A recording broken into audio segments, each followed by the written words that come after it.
For some Americans, the holiday is a time of reflection on race relations. News Channel 15's Carrie Houston talked to leaders today to see how the country has progressed since the civil rights movement. She joins us live from the MLK Bridge in downtown Fort Wayne with more. Carrie? Mark and Heather, cities name their high schools after him, their city streets. Here in Fort Wayne, we've even named a bridge after Dr. Martin Luther King Jr. And more than 50 years after his famous "I Have a Dream" speech, communities, including Fort Wayne, are still searching after that dream of racial equality. To be sure, this country has faced challenges in race relations over the past few years. Clashes between police and the public in Ferguson and New York City.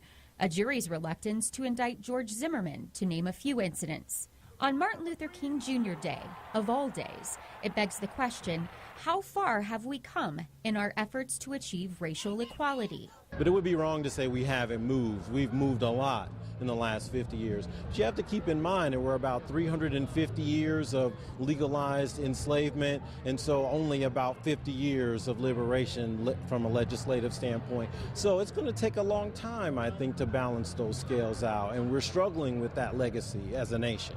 Dr. John Aden is executive director of the African American Historical Society Museum in downtown Fort Wayne.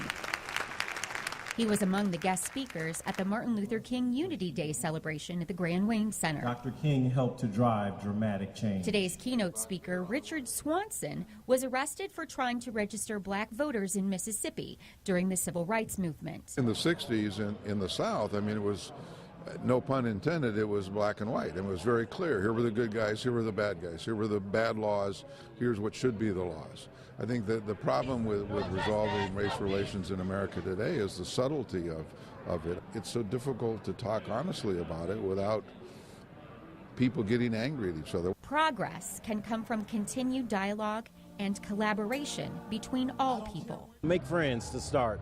When you know people across your boundaries or cultural comfort zones, and you tend to make fewer assumptions and you tend to ask more questions. You and your family can learn more about local black history by visiting the African American Historical Society Museum in downtown Fort Wayne year-round. For more information about that, you can find this story at wayne.com. Live from the MLK Bridge in downtown Fort Wayne, Carrie Houston, News Channel 15.